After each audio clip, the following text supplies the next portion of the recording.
Hi guys, this is James from Devil's Paintbrush, and today, for a change, I'm going to do a bit of an unboxing. As you can see in front of me, I have a Rubicon Models Tiger 1E. I've wanted to do a Tiger for ages. I've done loads of Tigers before, Airfix, Tamiya, but I'm going to do a specific force for bolt action, and this is the perfect kit for it. So I've already taken the sprues out of the box, so this is just the empty box in front of you, but the cover art is fantastic. Russian front, there's 234-85s being knocked out all over the place. A lovely picture of the Tiger, and if I just flip it over, on the back you have a useful painting guide for the illustration at the front, picture of the decal sheet, and the potted history of the Tiger. If you want, you can pause and read that yourself, but who doesn't know about the Tiger? It's iconic. It's the only way to describe the Tiger. Right, I'm going to flip this back over, and then I'm going to bring the sprues out, so I'll catch you guys in a sec. Hi guys, and welcome back. And as you can see, I've unpacked the box, and we've got 4 sprues, instruction sheet, and the decals. So just have a quick look at the decals. They're in a nice polythene packet, which keeps it nice and safe. You've got a large amount of Balkenkreuz, which is the German cross, in all stages throughout the war. Number of turret numbers, and then they've got the R numbers, which are for regimental command. And also there's some Africa Corps palm trees, if you wanted to do a early version of that Tiger. And we have the instructions. I've already had a quick look through these. There you go, and there you go, there's all the sprues clearly labelled, A through to D. Nice picture of the finished kit. Now, open it up. It's all self-explanatory from what you can see. Lots of information, like there for the early war production. They've got the turret choices up there, again for early, middle and late. A little diagram here of where to drill the holes for the headlights for whatever production you're doing.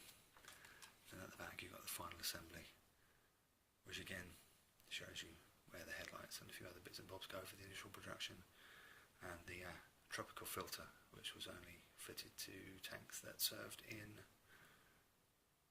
Middle East, Italy and the hottest parts of Russia.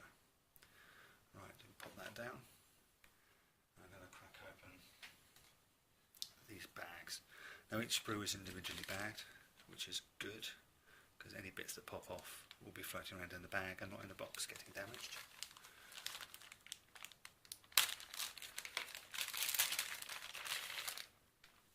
Now this is a turret sprue. I'll just move these out of the way. There we go. It's a turret sprue. So you've got the main size of the turret, all the hatches, the gun mantlet, road wheels down there, and the engine back, mud guards, and where the exhaust ports go. Now if you can see, the detail on these is fantastic. Lots of lovely little rivety things going on. The road wheels. So that's the first sprue. Now the next sprue.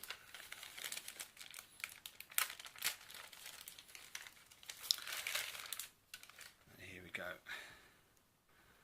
You've got the main hull, which again, if I get closer, you can see all the detail on the back. You've got grills and vents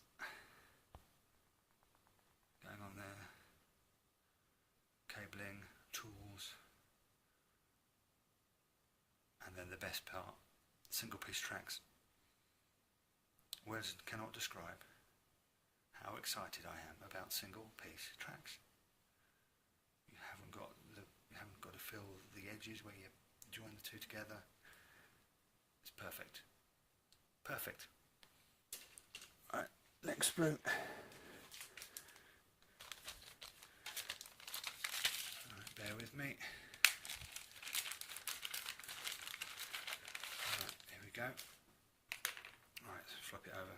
You've got the other side of the single piece tracks and the tops of the two variant turrets, and the most important part of the whole kit, the 88mm gun at the top there. And then all your variant headlights at the bottom. Again, the detail on this kit is fantastic. And last but not least,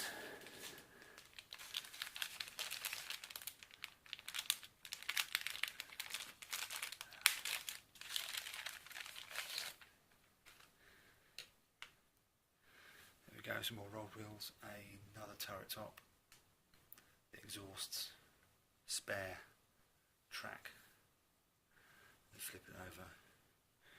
There you have the tropical filtration unit for the engine. Again, look at the detail on that track, it's fantastic. The detail on the road wheels, lovely. Right, now, at the beginning I said this was going to be for bolt action, so this may surprise you.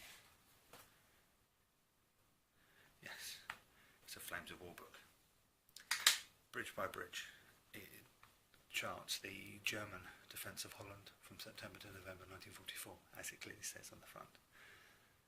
Now I've chosen this book because I want to do a German force from the Battle for Arnhem, and I want to sort of scale it up to 28mm instead of doing 15mm. Now we go to the page that it's on, which is this one, Kampfgruppe Hummel. Now, Kampfgruppe Hummel, if you don't know what it is a heavy tank company made up of Tigers, exclusively of Tigers. It's 14 to be precise, and Hauptmann Hummel, who is a captain in the German Tank Corps. Now the interesting thing about these tanks was they were all made up from training units. So they were old Tigers put together from spare parts. There was stuff left over from Africa, the beginning of the Russian campaign. All over the place they had mishmatched colour schemes, they had red oxide primer all over the place, mishmatched wheels. So that's why I kept mentioning the tropical filter, because I'm going to build an early version with a tropical filter, but it's going to be painted in late war colours with a lot of red oxide floating around, probably on the road wheels, probably the main gun. Lots of distress, lots of damage, because they were training vehicles. They were shipped all the way from Germany over to Holland to fight the British bridgehead at Arnhem Bridge, and they did a very good job. They bolstered the Germans and enabled them to actually take the bridge and push the British off. And as you can see down here, these are the support platoons, and they're made up of SS, Wehrmacht and Luftwaffe. So what I'm going to do, I took advantage of Warlord's Black Friday business going on, and I've got some Panzer Grenadiers. They're going to use as the Ersatz Panzer Grenadier units, which are basically training Panzer Grenadiers. And I've got a Panzer IV and a Panzer III, which again there, you've got the Ersatz Panzer Platoon, which is a training Panzer Platoon, which were equipped with Panzer IVGs and Panzer IIILs and Ms. And later on, as I expand the force, I'm going to chuck in some SS, probably the, I'm going to pronounce, just tell you wrong, the Aufklärungs, which is the reconnaissance. So we're going to get hold of some 250s, which I believe Rubicon are doing very soon. And then I might get hold of an 88, paint it in Luftwaffe colours, or I might go for an SS Nebelwerfer. I'm also going to chuck in a MG42 and a mortar, because I don't believe the Panzer Grenadiers would go out without that support. So there you go, that's my plans for the Rubicon Tiger. Unfortunately, I have lots going on. So this kit, in all its glory, probably won't get built for another month or two. But I just wanted to do this because it's such a lovely kit. Rubicon do such lovely models. I've watched loads of unboxings and loads of painting demonstrations by people like Jamie Tranter and Kendall Paintworks and Andy Singleton and many other people, and it's inspired me and I want to do it, but unfortunately I've got other things going on, so I can't do it straight away. So there we go. I hope you enjoyed this, and as usual, if you want me to do any work for you or things like that, pop a comment at the bottom. Consider giving this a like, and a bit of subscription never hurts, helps the channel out. So as usual, thanks for watching, and